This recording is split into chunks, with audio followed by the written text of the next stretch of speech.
আসসালামু আলাইকুম। এসকে স্কুলে আপনাদের সবাইকে স্বাগতম। বরাবরের মতোই আজকেও আমরা চলে আসছি যে ষষ্ঠ শ্রেণী অষ্টম অধ্যায়ের ষষ্ঠ পর্বের গণিত নিয়ে। আজকে আমরা আলোচনা করব হচ্ছে 4 নাম্বার যে অঙ্ক, 4 নাম্বার হচ্ছে যোগ। সবসময়ের মতো সাথে আছি আমি সাজল কবির। কথা না বাড়িয়ে চলে যাচ্ছি আজকে টিউটোরিয়ালে। তাহলে আজকের আলোচ্য বিষয় হচ্ছে যোগ করো। তাই এই যে বীজগণিতের যে যোগগুলো আছে, বীজগণিতের যোগগুলো আমাদের করতে হবে। যাই হোক, পূর্ববর্তী ক্লাসে আমরা যোগ বিয়োগের ফর্মুলা বলছিলাম। যোগের ফর্মুলাটা আবার একটু বলে দিচ্ছি, কেননা এখন আমরা যেটা যোগ করব। যোগের ফর্মুলা হচ্ছে একই জাতীয় চিহ্নের সর্বদা কি হবে? যোগ হবে, চিহ্নের কোনো পরিবর্তন হবে না। যেমন দুইটা প্লাস যদি হয়, আমি একটু নোট করে দিচ্ছি, প্লাস প্লাস যদি হয় তাহলে সেটা কি হবে? যোগ হবে।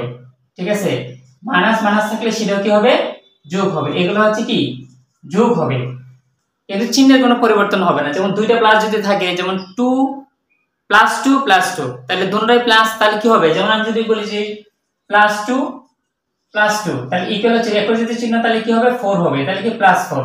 তাহলে সর্ববাম দিকে প্লাস চিহ্ন না দিলেও চলবে। এখন যদি আমি লিখি মাইনাস 2 মাইনাস 2, তাহলে আবার একই জাতীয় চিহ্ন মাইনাস মাইনাস, তাহলে একই জাতীয় চিহ্ন কি হবে? যোগ হবে, চিহ্নের কি কোনো পরিবর্তন হবে না, অর্থাৎ মাইনাস চিহ্নই দিতে হবে। এবার আমরা চলে আসছি বিয়োগ। বিয়োগ হচ্ছে বিপরীত জাতীয় চিহ্ন, যেমন মাইনাস প্লাস যদি থাকে, প্লাস এবং কি মাইনাস যদি থাকে, এগুলো হচ্ছে কি? বিয়োগ হবে। আবার বলতেছি বিপরীত জাতীয় চিহ্ন যখন হবে তখন সেটা কি হবে? বিয়োগ হবে। তাহলে বিপরীত জাতীয় চিহ্ন যেমন প্লাস 2 আর হচ্ছে কি মাইনাস 1, তাহলে কি একটা প্লাস একটা মাইনাস, তাহলে বিপরীত জাতীয় চিহ্ন, তাহলে কি হলো? বিয়োগ হবে। 2 থেকে 1 চলে গেলে কি হবে? 1 হবে। এখন বড় সংখ্যার চিহ্ন বসবে। বিপরীত জাতীয় চিহ্ন সর্বদা কি হবে? বিয়োগ হবে, কিন্তু কি বড় সংখ্যার চিহ্ন বসবে। তাহলে এখানে আমাদের বড় সংখ্যা কোনটা? -1 না +2? ওই যে 1 ছোট আর 2 হচ্ছে কি বড়, তাহলে বড়, অর্থাৎ তাহলে তার চিহ্ন কি? তার চিহ্ন হচ্ছে তার বাম দিকে। 2 এর চিহ্নটা হচ্ছে তার বাম দিকে যেটা আছে সেটা, 1 এর চিহ্ন হচ্ছে তার বাম দিকে যেটা আছে সেটা। তাহলে যেহেতু 2 বড়, এর জন্য তার কি? প্লাস দিতে হবে। ঠিক আছে, বড় সংখ্যার চিহ্ন সর্ববাম দিকে প্লাস না দিলেও হবে। এখন আমি যদি এরকম হয় যে -2 আর হচ্ছে কি +1, তাহলে এটাও কি বিপরীত জাতীয় চিহ্ন, তার মানে হচ্ছে কি বিয়োগ হবে। 2 থেকে 1 চলে গেলে কি হবে? 1 হবে, কিন্তু বড় সংখ্যার চিহ্ন হচ্ছে, বড় সংখ্যা কোনটা? 2। তাহলে 2 এর পূর্বে কি আছে? মাইনাস আছে, এইজন্য আমার এখানে কি দিতে হবে? মাইনাস দিতে হবে। আশা করি আমরা যোগের ফর্মুলা এবং কি বিয়োগের ফর্মুলা বুঝতে পারছি। এখন আমরা চলে যাব মূল অঙ্কে। তাহলে 1 নম্বর অঙ্কটা যদি করি, 2a + 3b, মাইনাসে হচ্ছে কি +2b, -2b। তাহলে আমি এই অঙ্কটা যদি করি, তাহলে আমার এখানে কি আছে? যোগ করব। 2a + 3b, আমরা ব্র্যাকেট দেব, তারপর যেহেতু যোগ মধ্যে কি দিব? যোগ চিহ্ন দেব, এরপরে যে অংশ আছে এই অংশ লিখব -2b। তারপরে প্রথম কাজ হচ্ছে আমার এই ব্র্যাকেট যে আছে, ব্র্যাকেটগুলো কি করতে হবে? তুলে দিতে হবে।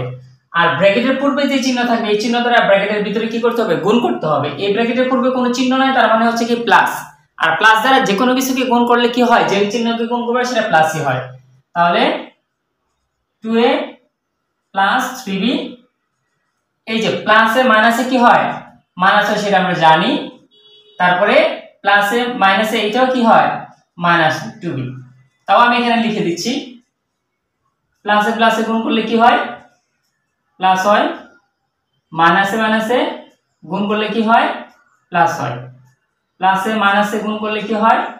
মাইনাস হয়। মাইনাসে প্লাসে গুণ করলে কি হয়? মাইনাস হয়।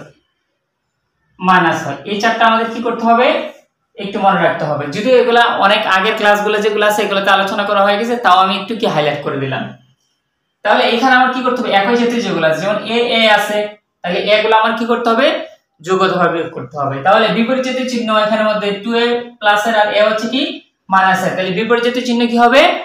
সর্বদা কি হবে? বিয়োগ হবে, কিন্তু কি বড় সংখ্যা চিহ্ন বসবে। তাহলে আমার কি 2a থেকে একটা a চলে গেলে কি থাকবে? একটা a থাকবে। বড় সংখ্যা হচ্ছে কি 2a, তারপর কি প্লাস, তার মানে যেহেতু সর্বক্রমে এটা প্লাস দিলেও হবে, না দিলেও হবে।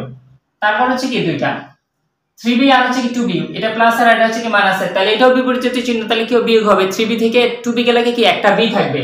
এর প্রশ্ন হচ্ছে চিহ্নটা কি হবে? বড় সংখ্যার চিহ্ন। বড় সংখ্যা হচ্ছে কি 3b, 3b এর চিহ্ন হচ্ছে কি প্লাস, আমরা কি প্লাস দিয়ে দিলাম। এটা হচ্ছে কি आंसर। আমরা কি এই অঙ্কটা বুঝতে পারছি? আশা করি এটা থেকে আর কোনো সমস্যা নাই।